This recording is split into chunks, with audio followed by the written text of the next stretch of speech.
धेरै धेरै धन्यवाद छ साना साना भाइ बहिनीहरूलाई यो सुन्दर प्रस्तुति राख्नु भएकोमा उहाँहरूको उज्जवल भविष्यको कामना गर्दै म कार्यक्रमलाई ढिला नगरिकन कार्यक्रमलाई अगाडि बढाउन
सङ्गीता सुवेदीज्यू लगायत सम्पूर्ण अतिथिज्यूहरू प्यासन एन्ड प्यासन प्रजातिथि सरहरू त्यसै गरी शिक्षा कर्मचारी अभिभावकज्यू तथा सम्पूर्ण प्यारा विद्यार्थी भाइहरू सम्पूर्ण अभिभावकहरू विद्यार्थीलाई मेरो व्यक्तिगत तर्फबाट नमन टक्राउन चाहन्छु।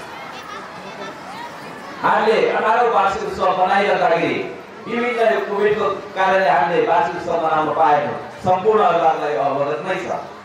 कोभिडको महामारीको चपेटामा परिसकेपछि हामी अनलाइनको माध्यमबाट यो पठन पाठनलाई पूर्णता दिएको सम्पूर्ण अभिभावक विद्यार्थीहरू अवगत नै छ र यो स्थानीय सरकारलाई अवगत गराउन चाहन्छु। र यहाँनिर उभिएर भन्दै गर्दाखेरि हाम्रो विद्यालय विभिन्न पेसागत तथा शैक्षिक व्यक्तित्वबाट सञ्चालन हुँदा गतिलो संस्थाको रूपमा अब्बल स्थापित भइरहेको म अवगत गराउन चाहन्छु।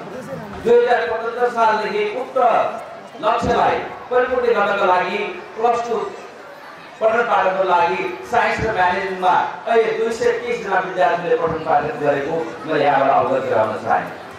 सँगसँगै 21औं शताब्दीमा परिपूर्ति गर्नको लागि हामीले विभिन्न दक्ष जनशक्तिहरू हामी विद्यालयमा आबद्ध गरेको पनि मैले यहाँबाट जानकारी गराउन चाहे र यसलाई पञ्चवर्षीय योजनालाई म सरस्वती यहाँनिर अवगत गराउन चाहन्छु।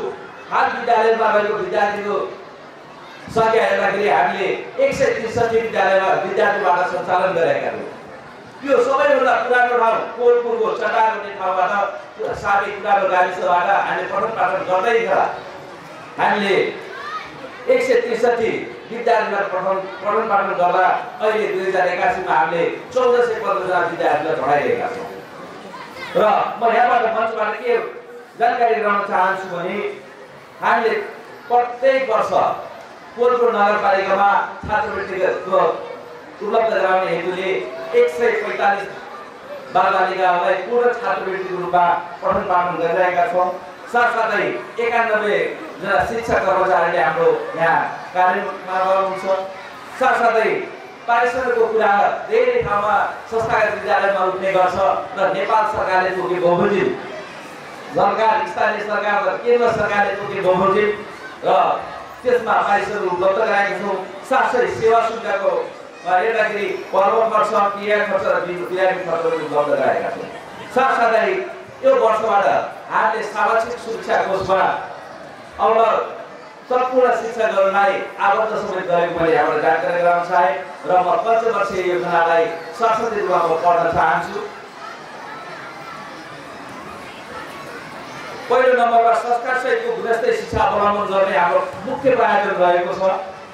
त्यसै गरी प्रोग्रेसिभ स्कुल अहिलेको आवश्यकता प्रोग्रेसिभ स्कुल कसरी विद्यार्थीहरूलाई अन्तर्निहित उनीहरूको क्षमतालाई प्रस्फुटन गर्नको लागि एउटा इन्टिग्रेट करिकुलम एनइबी करिकुलम र आइबिएम करिकुलमलाई ब्लेन्डिङ मेथडबाट कसरी हामी अगाडि बढाउन सक्छौँ भन्ने हेतुले हामी विभिन्न फ्रेन्चाइज स्कुलहरूसँग चाहे सीबीएसई को वा चाहे एनइबी का डाक्टर सरहरूसँग हामी बसेर धेरै लहर छलफल गरेर यो कार्ययोजना प्रस्तुत गरिरहेको छौँ।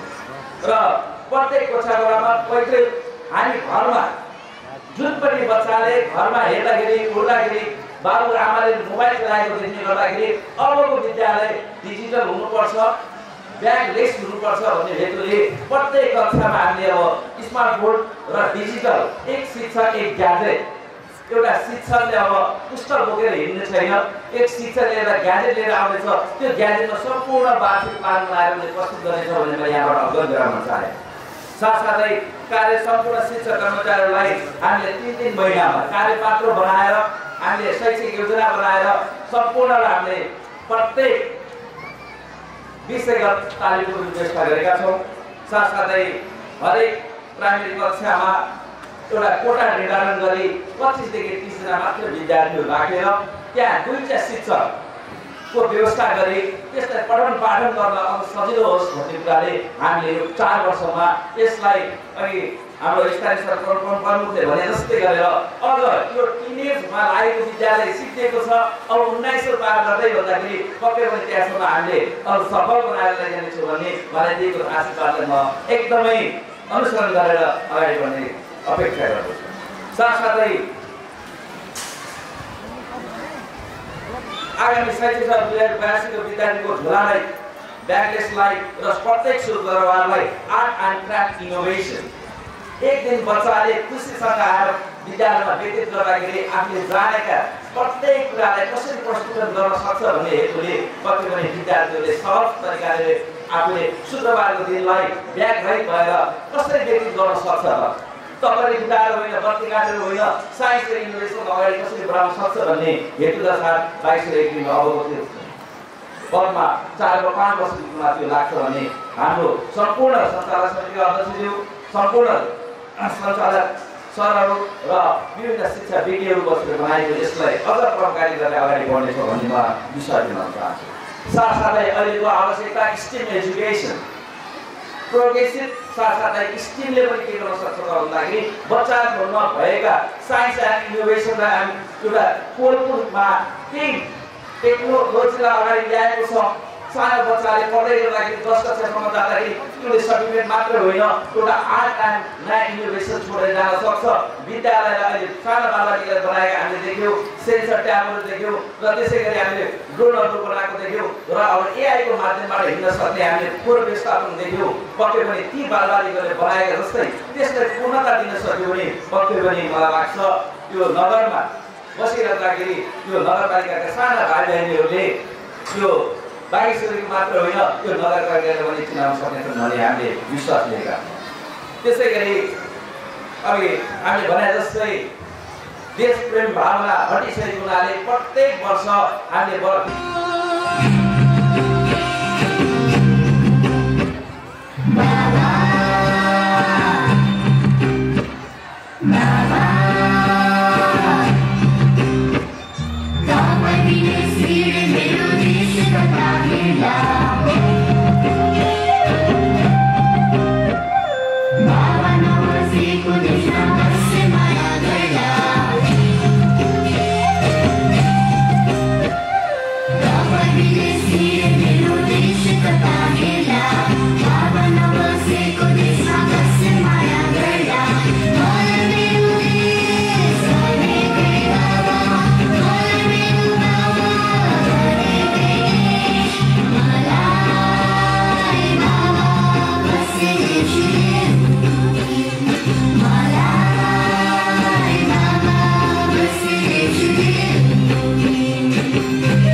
युकेजीका भाइ बहिनीहरूलाई यसको रमाइलो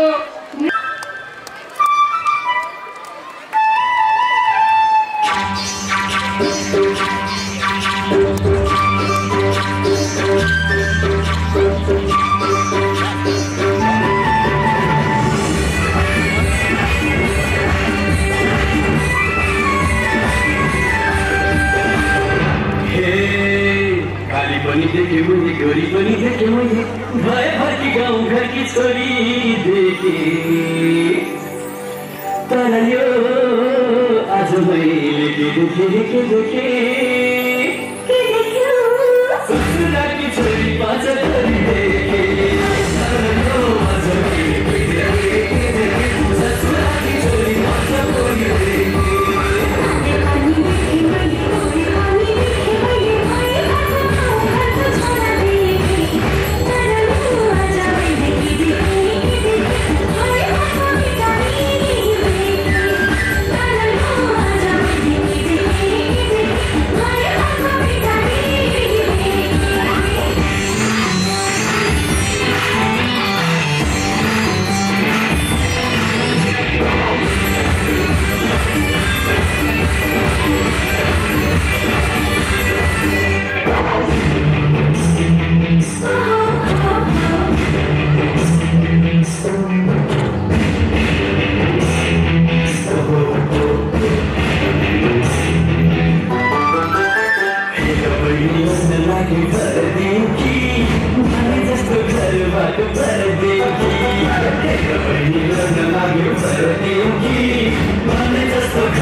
Shiva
of the children respectively.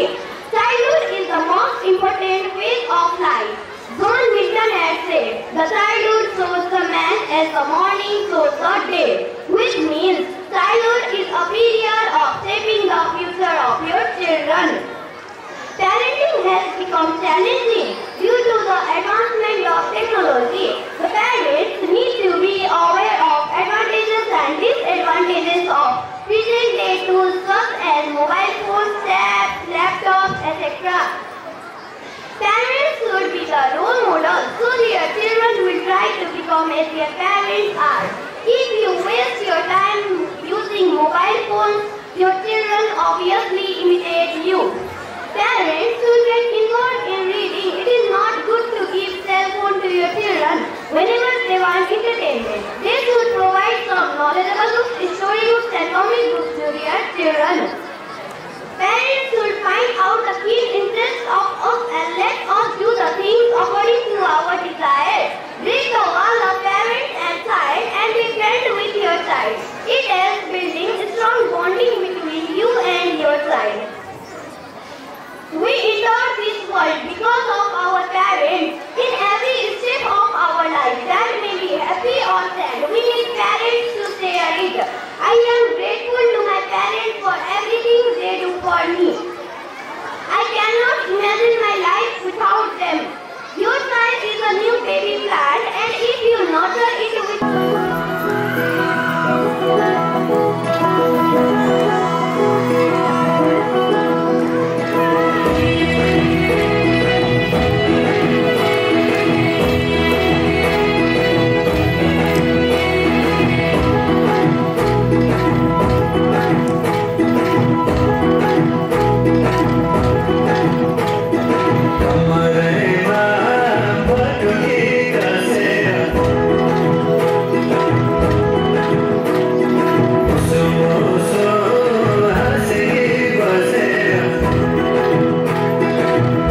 कार्यक्रम सञ्चालित भए हाम्रा होनहार विद्यार्थी नानीहरू आज त यस बागेश्वरी एकाडेमी अङ्ग्रेजी माध्यमिक विद्यालयको 18औं वार्षिक उत्सव तथा अभिभावक दिवस 2081 को यस महत्त्वपूर्ण अवसरमा आफ्नो कार्यव्यस्तताका बावजुद पनि हाम्रो निमन्त्रणालाई सहर्ष स्वीकार गरी पार्नुभएका यस कार्यक्रमका प्रमुख अतिथिज्यूहरू, विशिष्ट अतिथिज्यूहरू, सम्पूर्ण अतिथिज्यूहरू, सम्पूर्ण पत्रकारज्यूहरू, सञ्चालकज्यूहरू, अभिभावकज्यूहरू, शिक्षक तथा कर्मचारी साथीहरू, साथै विद्यार्थी भाइ बहिनीहरूमा म बागेश्वरी एकाडेमीको अध्यक्षको तर्फबाट हार्दिक नमन तथा अभिवादन टक्राएको छु। स्वीकार्नुहोस्। नमस्कार।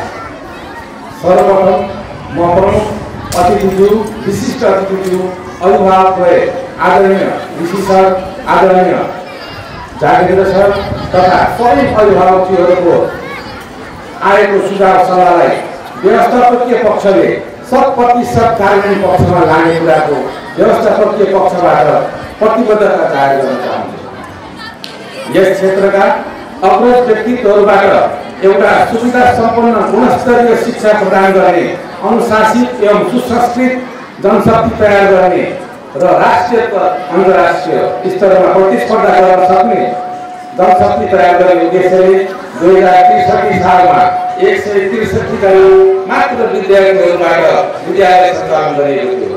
स्थापना वर्षदेखि हालसम्मका अभिभावकहरू जसले पवित्र उद्देश्य बोकेको यो बागेश्वरी विद्यालयलाई विश्वास गरेर आफ्ना नानी बाबुहरूलाई यस विद्यालयमा भर्ना गराई सहयोग गर्नुभएकोमा सम्पूर्ण अभिभावकहरूलाई आभार प्रकट गर्दै धन्यवाद दिन चाहन्छु। यस विद्यालयमा शिक्षक तथा कर्मचारी गरी 85 जनालाई सम्मानजनक पारिश्रमिक दिँदै प्रत्यक्ष रोजगार प्रदान गरिरहेका छौँ।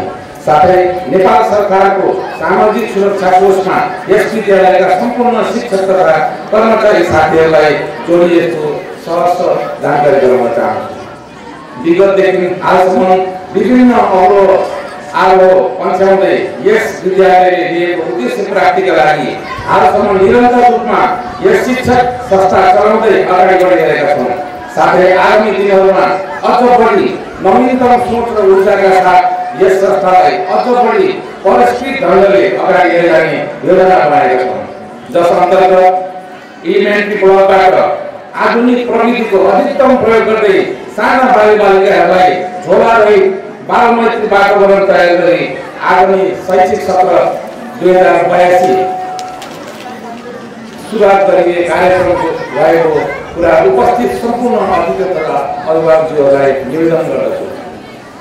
सामाजिक उत्तरदायित्व वहन गर्दै नेपाल राष्ट्रिय निम्न माध्यमिक विद्यालय चटार बाँकेमा तातो पानी चिसो पानी बनाउने फिल्टर मेसिन सहित जडान गरियो। यसै गरी सरस्वती मावि बाँकेमा एउटा कक्षा कोठालाई पुग्ने डेस्क बेन्च तथा 2 खान व्हाइट बोर्ड प्रयोग गरियो भने हाम्रो यस विद्यालयले शैक्षिक सत्र 2081-82 मा 72 लाख बराबरको छात्रवृत्ति प्रदान गरेको पनि सम्मानित सभालाई जानकारी गराउन चाहन्छु। आउँदा दिनहरूमा पनि प्रमुख रूपले विभिन्न स्थानमा सामाजिक उत्तरदायित्व वहन गर्दै सहयोग गर्दै जाने पनि यहाँ सम्मानित सभालाई जानकारी गराउन चाहन्छु। शारीरिक तथा मानसिक वृद्धि विकास कम भएका बालबालिकाहरू शिक्षाबाट वञ्चित नहोस् भन्ने उद्देश्यले सामाजिक उत्तरदायित्व वहन गर्दै आगामी शैक्षिक सत्रबाट इन्क्लुसिभ एजुकेसन सञ्चालन गर्ने जोड गरेका छौँ। यसको लागि स्थानीय सरकारसँग सहकार्य गर्ने र सहयोगको आशा पनि राखेका छौँ। हामीले सदा चाहिँ आगामी दिनहरूमा यहाँले गरिरहनु भएको सहयोगलाई अझ बढी सहयोग गर्ने आशा पनि राखेका छौँ। र हिजो हाम्रो प्रमुख अतिथि हिजोका प्रमुख अतिथि आदरणीय मेयर साहबले पनि यो इन्क्लुसिभ एजुकेसन चाहिँ तपाईँले सुरुवात गर्नुभएको छ। यसलाई चाहिँ हाम्रो तर्फबाट पनि सहयोग हुन्छ, सहकार्य हुन्छ। समाजमा चाहिँ यो इन्क्लुसिभ स्कुलहरू चाहिँ छैन भन्ने कुरो चाहिँ हामीलाई चाहिँ एउटा हौसला पनि दिनुभएको छ। मेयर साहबलाई यो मनबाट धन्यवाद दिन पनि चाहन्छु। हामी सबै अभिभावकहरू स्थानीय सरकार कोलको नगरपालिकाले अवलम्बन गरेको हरेक नीति निर्देशनलाई हाम्रो विद्यालयले 100% पालन गर्दै आइरहेको कुरो पनि यो सम्मानित अभिभावकहरूलाई यस सभाबाट जानकारी गराउन चाहन्छु। यस विद्यालयले स्थानीय सरकारले निर्धारण गरेको शुल्कमा नै थप सुविधासहित नानी बाबुहरूलाई वातानुकूलित कक्षा कोठाहरू पठन पाठन गराउँदै आएको जानकारी गराउँछ। यसले गर्दा यहाँको प्रचण्ड गर्मी तथा अत्याधिक चिसोको कारण पनि बाल नानीहरूको पठन पाठनमा कुनै पनि किसिमको अवरोध नभएको र नहुने जानकारी गराउँदछ। यस विद्यालयमा कार्यरत शिक्षक तथा कर्मचारी साथीहरूबाट आफ्नो बुद्धि विवेक र क्षमता अनुसारको सहयोग पाइरहेको र आउने दिनमा अझ बढी सहयोगको आशा राख्दै हृदयदेखि नै धन्यवाद दिन चाहन्छु। मेयर कप, कृषा कप, प्याक्सन कप विजेता विद्यार्थी भाइ बहिनीहरू तथा खेल शिक्षकलाई बधाई तथा धन्यवाद दिन चाहन्छु। साथै यो कार्यक्रममा विभिन्न विधाका संयोजकहरू तथा कार्यक्रममा विभिन्न सांस्कृतिक टिमका भाइ बहिनीहरू तथा क्याडेटका भाइ बहिनीहरूलाई धेरै धेरै धन्यवाद दिन चाहन्छु। यस महत्त्वपूर्ण अवसरमा यहाँहरूको गरिमामय उपस्थितिले हामी अत्यन्तै हर्षित भएका छौँ।